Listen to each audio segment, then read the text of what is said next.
tarde, meu nome é Leonardo, meu grupo sou eu, a Júlia, a Sara e a Thaís, e a gente vai falar sobre o manejo do pré-abate e bem-estar animal, especificando os cuidados e orientações no carregamento, transporte e abate desses animais. Tá, então eu vou falar um pouquinho de leis e legislação. O RISPOA é o Regulamento de Inspeção Industrial e Sanitária dos Produtos de Origem Animal. Nele, no artigo 12, fala que a avaliação do bem-estar dos animais deve ser um procedimento da inspeção e da fiscalização industrial.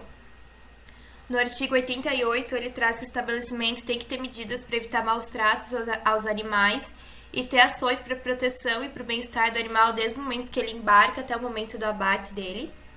O artigo 112 diz que só é permitido o abate de animais com métodos humanitários e com insensibilização prévia. O artigo 105 ele fala dos abates de emergência. Então, os animais que vão chegar no estabelecimento, eles não vão conseguir chegar até as dependências do abate sozinhos, são submetidos ao abate de emergência. Animais também que foram excluídos do abate normal depois do exame antemortem. Animais com sinais neurológicos, com fraturas, com hipotermia ou hipertermia também são destinados ao abate de emergência. Da parte de infrações, o artigo 496 do RISPOA, ele traz como infração desobedecer ou inobservar os preceitos de bem-estar animal. E como penalidade, no artigo 508, ele vai trazer então o que o estabelecimento vai sofrer. Então, ele pode levar uma advertência, uma multa, pode ter apreensão das carcaças e das matérias-primas, pode ter suspensão das atividades. E no artigo 509 ele traz essa infração como sendo uma infração moderada. Ainda na portaria 62, ela veio com uma proposta de uma instrução normativa para regulamentar o manejo pré-abate, abate humanitário e também aprovar métodos de insensibilização. O capítulo 13 estabelece métodos humanitários para evitar dor e sofrimento desnecessário aos animais em todos os estabelecimentos que realizam o abate. No capítulo 2 ele traz vários conceitos. Entre esses conceitos está o conceito de procedimento humanitário, de manejo pré-abate e abate, que é o conjunto de operações baseadas em critérios técnicos científicos que assegurem o bem-estar dos animais desde o embarque na propriedade de origem até o momento do abate, evitando dor e sofrimento desnecessário. E manejo pré-abate, que é o conjunto de operações desde o embarque da propriedade até a contenção do animal para insensibilização. No capítulo 3, ele traz que todo animal que é destinado ao abate tem que ser submetido a procedimentos humanitários de manejo pré-abate e abate. Então, não pode espancar animal, agredir, erguê-los pelas patas ou realizar qualquer procedimento que submeta o animal a dor ou a algum sofrimento desnecessário. No caso de aves, é permitido erguê-las pelas patas durante a pendura. E o artigo 6 ele traz que é facultado o abate de animais conforme preceitos religiosos. O capítulo 5 ele fala do responsável pelo bem-estar animal. Então, todo estabelecimento que realiza a prática de abate ele tem que ter um responsável pelo bem-estar, um responsável capacitado, que também possa capacitar e orientar os demais funcionários envolvidos no manejo pré-abate e no abate, e também orientar o motorista do transporte dos animais. O capítulo 6, ele fala dos programas de autocontrole e bem-estar animal. Todo estabelecimento ele tem que ter esse programa de autocontrole, que vai ter todas as etapas do manejo pré-abate e abate. Nesses programas de autocontrole, tem que estar descritos os procedimentos que foram feitos em relação ao manejo e ao bem-estar dos animais, né, que é feito pelo responsável, no caso, o médico veterinário. E também consta o tempo de jejum dos animais, se o caminhão que ele chegou estava adequado, como é que foi o procedimento de manejo pré-abate, o manejo de abate, até a sangria. Certo, então a definição de bem-estar animal, né? Então, o animal ele tem que ser livre de dor, injúria e qualquer tipo de doença. Então, a gente precisa sempre fazer um diagnóstico rápido e um tratamento para impedir com que esses animais sofram, ou até às vezes o abate é necessário, dependendo da enfermidade. Livre de desconforto, então ele precisa ter um ambiente apropriado, água, comida, sombra, refresco, né? Para que ele se sinta confortável. livre de fome e sede, como eu já comentei. É importante sempre ter acesso à água fresca, água tratada. E fome também, sempre ser sempre fiel ao manejo desses animais. Livre para expressar o comportamento normal, né? Então ele tem espaço suficiente, instalações adequadas para esse animal poder viver ali. E aí a gente lembra que existem tipos de formas de criar essas aves, né? Então tem as aves em gaiola, as aves livres. Então vai depender muito. Muitas vezes aves em gaiola a gente tem que tomar cuidado com a questão da densidade para não desrespeitar essa ata do bem-estar animal, né? E também livre de medo e estresse. Então, sempre tentar evitar que esse animal sofra mesmo, né? O sofrimento mental da espécie. Então, os princípios básicos para a qualidade do manejo pré-abate. Então, é sempre importante que sejam instalações que reduzam o estresse, que a gente consiga ter esses animais ali de forma que eles mostrem o seu comportamento e que eles não se machuquem. Uma equipe técnica treinada, depois a gente vai ver que existe a forma de chegar nessas aves, a forma de manejar essas aves. Então é muito importante que essa equipe tenha um treinamento bem rigoroso e também uma fiscalização para poder fazer tudo corretamente. Equipamentos apropriados e ajustados também é muito importante, né? Para que nada falhe no momento, desde da apanha dessas aves até o abate delas. E um processo eficaz de sensibilização e sangria, né? Então, elas têm que ser sensibilizadas de uma forma adequada, que elas percam a consciência e que elas possam ser sangradas sem nenhum sofrimento ou dor. Então, o estresse e a qualidade da carne. Então, é inevitável que a falta do bem-estar vai gerar estresse e vai gerar alterações na qualidade da carne, né? Então, desde o momento da apanha até o carregamento, a espera lá no frigorífico, a pendura, a insensibilização. Então, tudo isso vai, se a gente faltar com o bem-estar, com o cuidado desses animais, a gente vai desvalorizando essa carcaça. Sem falar que hoje em dia é muito uma questão social também esse bem-estar. Com certeza um frigorífico que abate essas aves ou uma granja que produz essas aves sem o devido cuidado, se ela cai na mídia, né? Se ela cai nas vias públicas, se a sociedade acaba sabendo, ocorre uma revolta muito grande. Então aqui nesse slide a gente tem algumas imagens, né, mostrando contusões no peito, fratura de asa. Então isso tudo pode acontecer em diversas etapas e isso vai prejudicar com certeza a imagem, a qualidade da carne. Muitas vezes ela vai ser condenada e, enfim, vai trazer muitas perdas, né? Então, quais são os fatores que influenciam a qualidade da carne, ainda falando dela, né? Então, o próprio animal, como a gente vê aqui, então as características individuais do animal, como a genética, a idade, né, vai influenciar na qualidade dessa carne. O ambiente em que esse animal está inserido, né? Então, como eu já comentei, se ele é criado solto ou em gaiolas, tem todo o sistema tem seu pró e seu contra, mas com certeza as aves soltas conseguem expressar muito melhor o seu comportamento do que as aves presas, né? O conforto térmico, então, a gente já viu em diversas aulas, né, que o estresse por frio e por calor, ambos são extremamente prejudicial para essas aves, pode levá-las até ao óbito e diminuição na produção. A densidade, então, muitas vezes muito animal junto, eles acabam se empoleirando uma em cima da outra, acaba tendo morte por asfixia, acaba tendo esmagamento. As instalações da granja e do frigorífico também são bem importantes. O manejo, então, como que essa ave vai responder a um manejo inadequado, né? Então, frente ao estresse.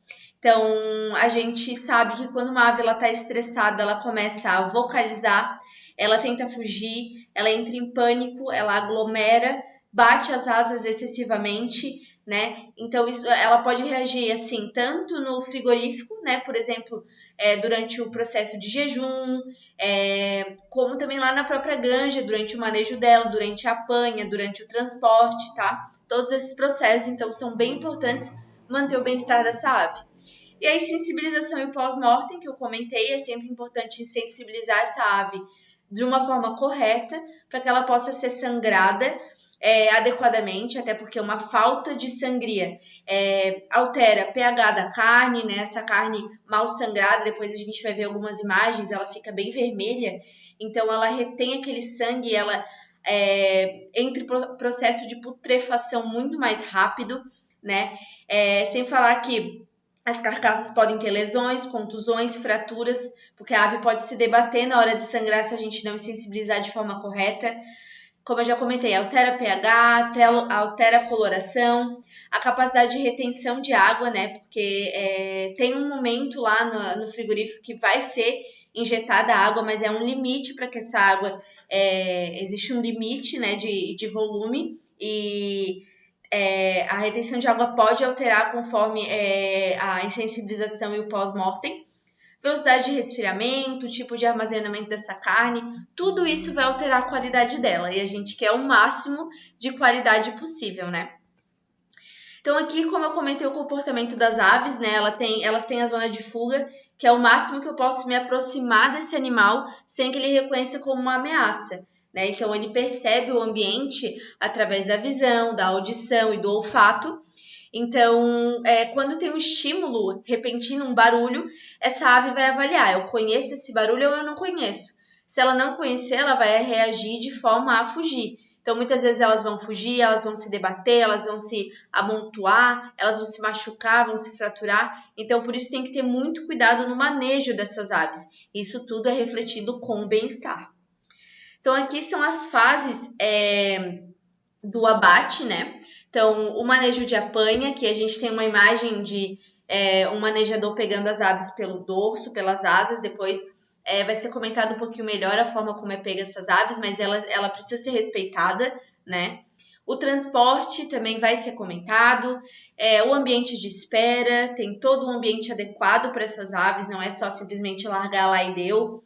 A linha de pendura, né? Lembrar então que essas aves elas têm que ter o mínimo de uniformidade, né, para poder ser penduradas os ganchos, porque os ganchos têm distância, tem a largura das pernas em relação aos ganchos, pode levar a fratura, e lembrar que a ave ainda está sentindo, ela ainda está acordada, né, então precisa tomar muito cuidado com isso, né, tem que ter um contato muito bom entre o gancho e a canela dessas aves, para que a corrente elétrica seja eficaz no processo de insensibilização. Então, o método de insensibilização é outra fase do abate, né? E é importante lembrar que a corrente elétrica pode variar conforme o tamanho das aves, né? Então, tem que sempre tomar cuidado em quanto de corrente elétrica eu vou botar ali. E a sangria tem que ser sempre muito bem feita, né? Para que não tenha alteração lá na carne, como eu comentei. Então, o manejo de apanha é a primeira etapa do manejo de pré-abate. É o momento que as aves estão mais susceptíveis ao estresse. Se as recomendações do bem-estar não forem seguidas nesse momento, vai haver uma perda bem considerável para a indústria por se tratar dos cortes mais nobres da carcaça, como a coxa, sobrecoxa, o peito e a asa. Para evitar essas perdas, as agroindústrias estão investindo em boas práticas de manejo, então investindo em programas de treinamento, capacitações, para atribuir a esses funcionários a responsabilidade quanto ao bem-estar das aves. Então, segundo o bem-estar, as recomendações são que as apanhas sejam feitas nas horas mais frias do dia, em ambientes calmos, sem ruídos e sem barulhos. Se as apanhas forem noturnas, devem ser acompanhadas de uma luz azul, justamente para diminuir a luminosidade, diminuir os estímulos sensoriais e deixar as aves mais tranquilas, mais confortáveis. É recomendado também a subdivisão dos lotes em pequenos grupos para evitar o aglomero entre as aves e diminuir o espaço de fuga delas. Lembrar que qualquer tipo de maus tratos e brutalidade não vão ser tolerados em qualquer etapa do abate, do pré-abate, e as aves que têm problemas sanitários, fraturas ou lesões que comprometam o seu bem-estar também não vão poder ser transportadas. Então, nessa etapa, o recomendável é o sacrifício. Então, falando sobre os métodos em si, são os dois principais, a forma manual e a forma mecânica. A forma manual vai precisar de uma equipe maior quando comparada à forma mecânica. E dentro da forma manual, a gente tem o método da apanha pelo dorso ou pelas duas pernas. Essa etapa da apanha vai gerar um grande reflexo na qualidade da carne, por isso que ela deve ser feita de uma forma bem criteriosa e ela deve ser no menor tempo possível. Se demorar demais, vai gerar um estresse maior nas aves, desidratação e até morte, daquelas que ainda estão no galpão ou das que já estão nas caixas. A escolha do método vai depender dos padrões de procedimentos da empresa ou das exigências do cliente. Então, falando em comparação pelo dorso e pelas duas pernas. Pelo dorso, as aves vão ser levantadas individualmente e colocadas nas caixas. Pode levantar até 2 aves por funcionário. É um método menos estressante, que causa menos lesões, só que é um método mais lento e precisa de uma equipe maior e mais treinada. Já a das duas pernas vai ser mais rápida, vai precisar de uma equipe menor, porque cada funcionário vai conseguir pegar até 3 aves com menos de 1,8 quilos pelas mãos. Então, 2 mãos, 6 aves por funcionário. As aves, só que elas vão ficar invertidas e suspensas pelas pernas. Então, isso vai causar um risco maior de lesões, de contusões e mais estresse também para as aves. Mas é uma técnica mais rápida também.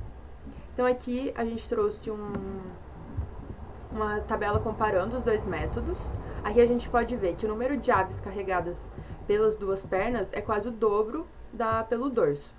Só que as lesões nos cortes são bem maiores no método pelas duas pernas, quando comparado com uma perna pelo dorso só. E além disso, a mortalidade também pelo dorso é muito menor do que pelas duas pernas. Então aqui uma imagem, aqui ele está carregando 2 aves por mão, aqui uma só pelo dorso.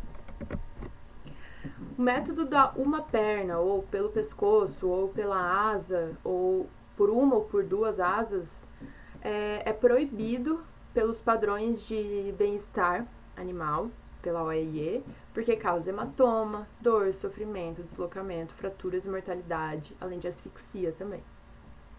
Então esse método fica proibido.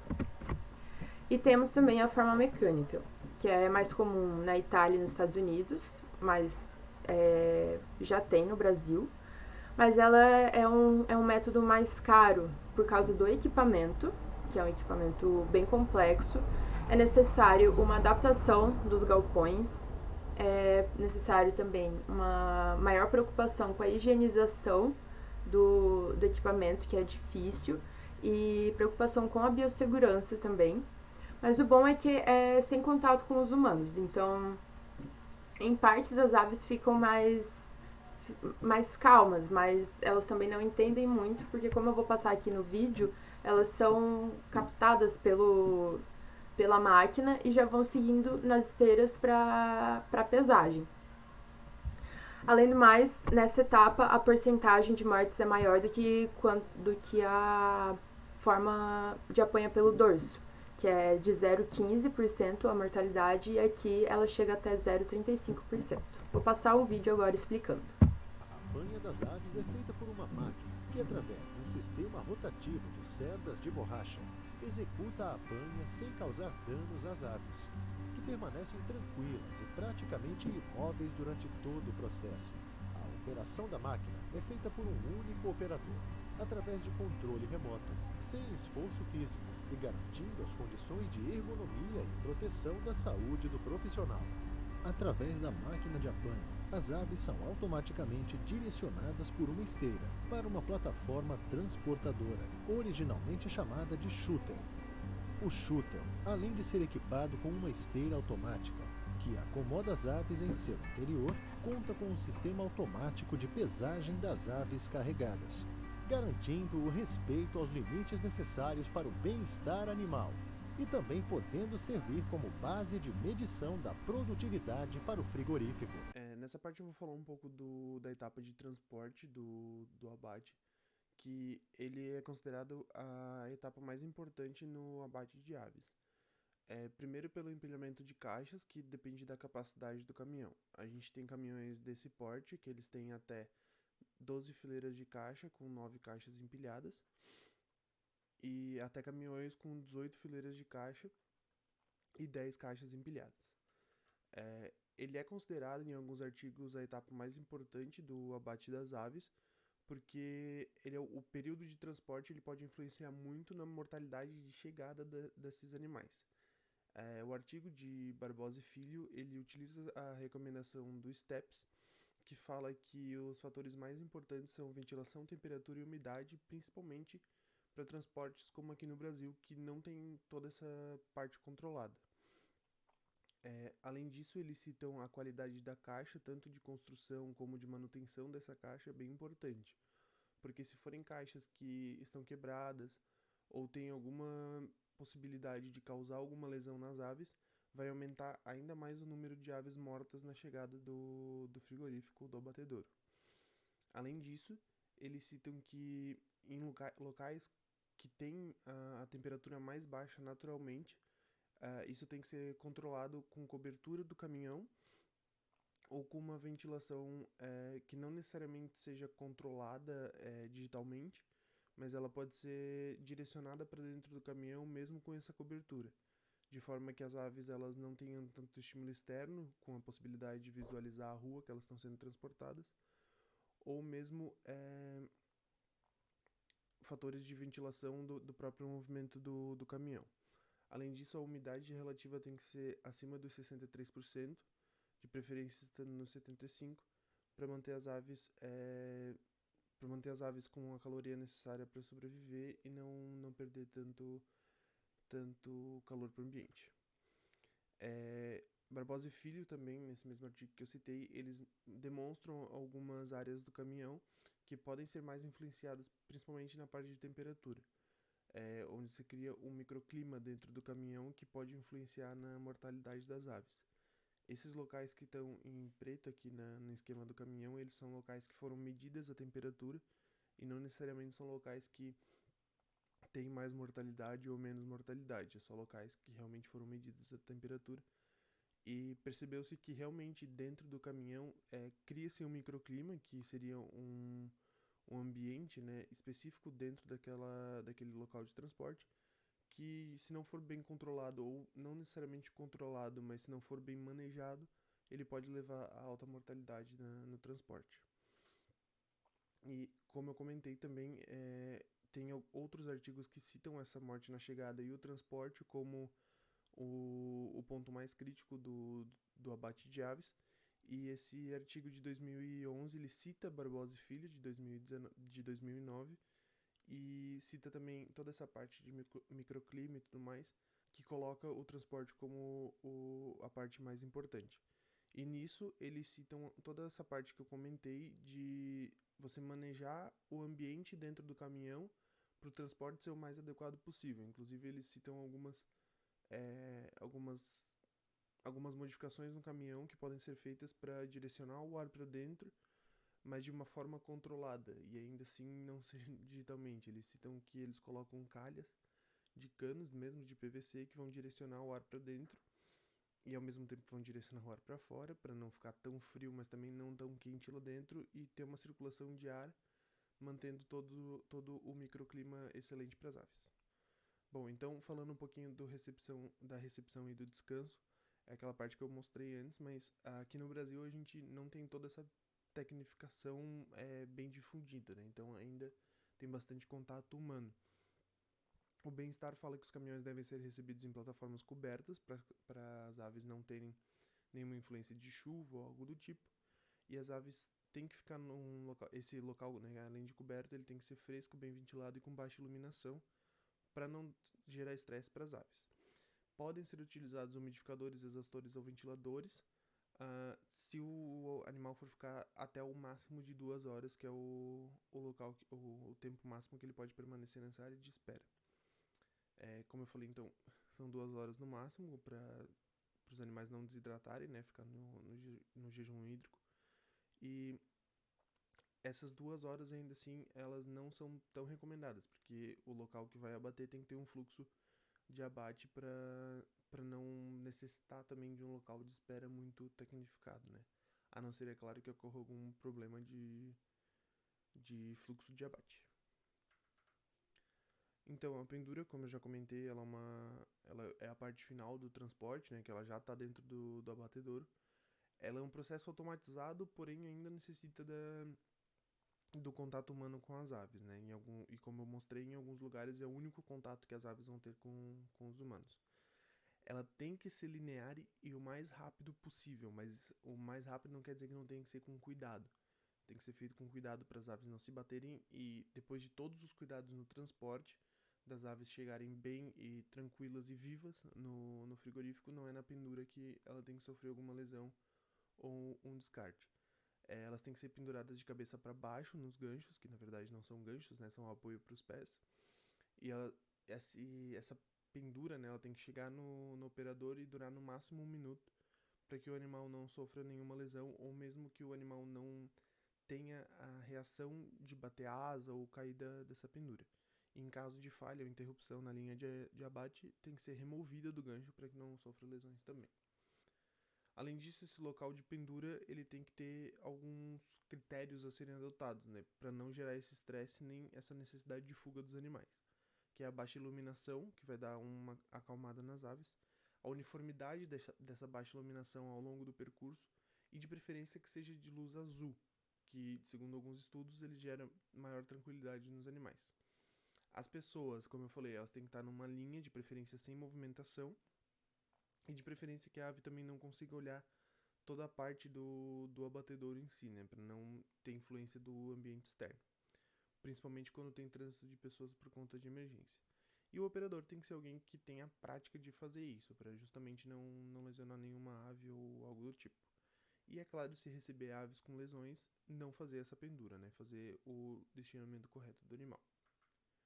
O parapeito é o último item que deve ter na área de pendura, que é justamente uma parte entre a ave e uma parede, ou entre a ave e algum estímulo externo para o outro lado, né?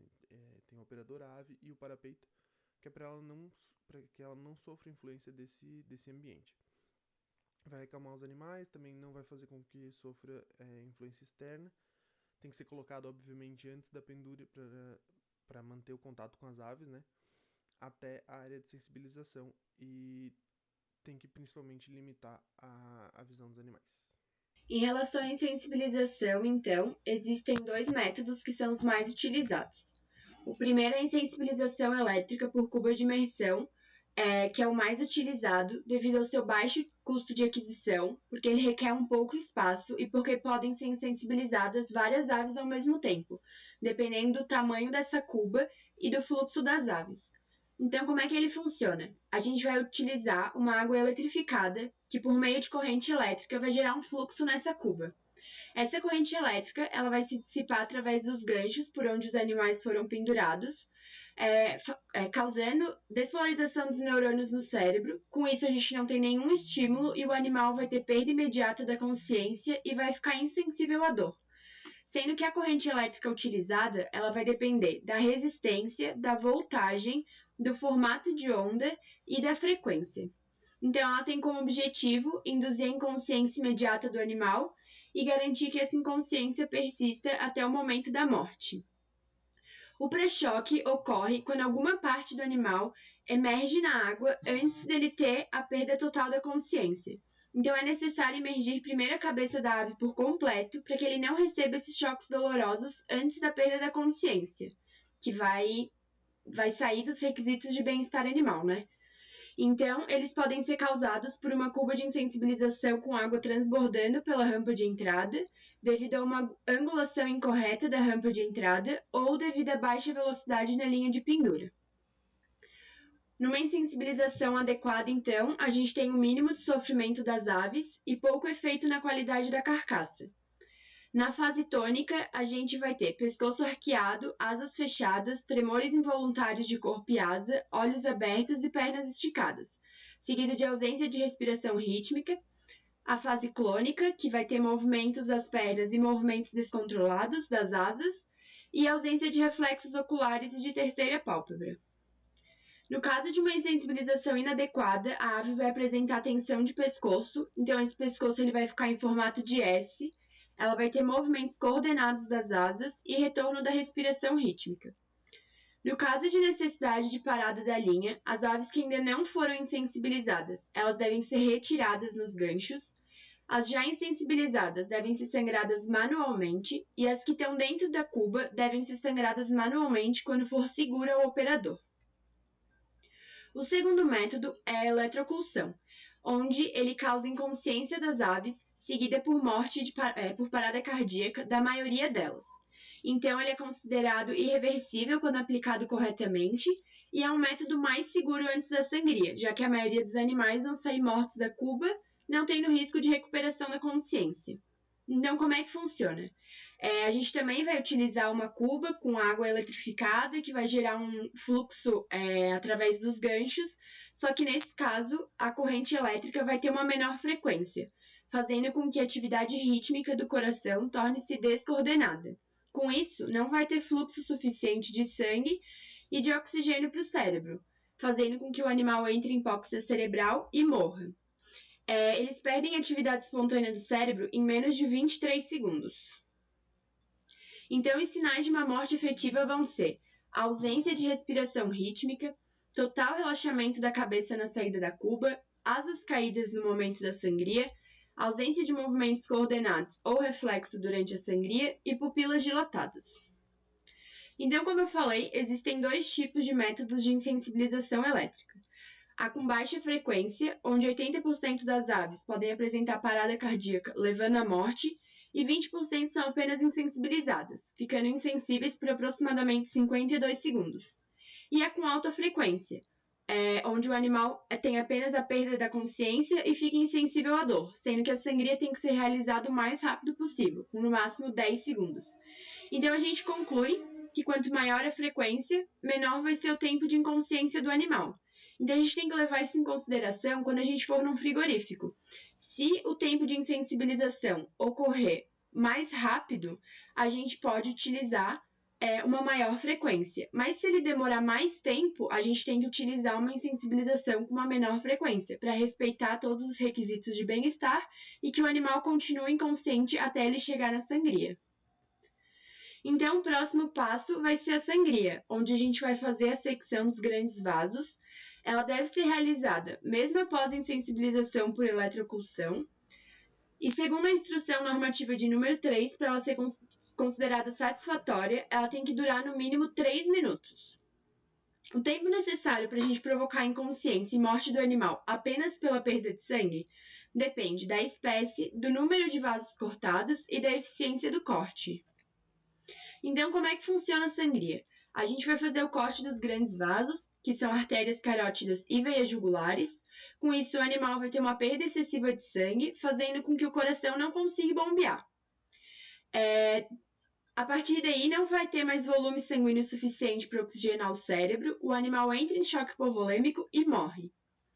Os fatores que vão afetar a quantidade de sangue perdida vão ser a demora entre a insensibilização e a sangria, a precisão do corte, então a gente tem que seccionar os grandes vasos para que ele tenha uma maior perda de sangue em um menor tempo possível, e o período em que a ave vai permanecer no túnel de sangue antes de ir para a escaldagem. Então, os métodos de sangria que a gente pode utilizar vão ser a sangria mecânica, onde a gente corta apenas um lado do pescoço da ave, seccionando então apenas uma carótida e uma jugular. Ele apresenta como desvantagem uma maior demora do tempo para a ave morrer, e com isso ela pode ter o retorno da consciência, mas como vantagem a gente tem um aumento do rendimento de produção. E o outro método é a secção automatizada, onde a gente vai fazer a sangria mecânica com disco duplo. Então, ela vai seccionar os dois lados do pescoço da ave e ela é considerada mais eficaz, porque como a gente vai seccionar os dois lados, o animal vai perder uma maior quantidade de sangue em um menor tempo, que é o que a gente deseja. No caso de uma sangria inadequada, a gente vai ter aparência avermelhada e aspecto repugnante da carcaça, como dá para ver ali na imagem, que é indesejável. A gente vai causar grandes problemas de bem-estar no animal, podendo ter condenação de carcaça e depreciação nessa carcaça. Para que os animais estejam dentro de todos os requisitos do bem-estar, sanidade e segurança do alimento, ele tem que chegar no frigorífico sem nenhuma doença, contusão, fratura ou estar em estresse intenso. Caso algum desses sinais sejam identificados, é necessário que as aves sejam separadas e sejam sacrificadas pelo método de abate emergencial, que pode ser através da insensibilização elétrica portátil individual, insensibilização por pistola de dardo cativo ou deslocamento da cervical em aves com menos de 3 quilos. Então, em relação ao nosso trabalho era isso. A gente queria agradecer. Aqui estão as referências utilizadas para a realização desse nosso trabalho. E agora a gente fica aberto a qualquer dúvida que vocês tenham. Muito obrigada.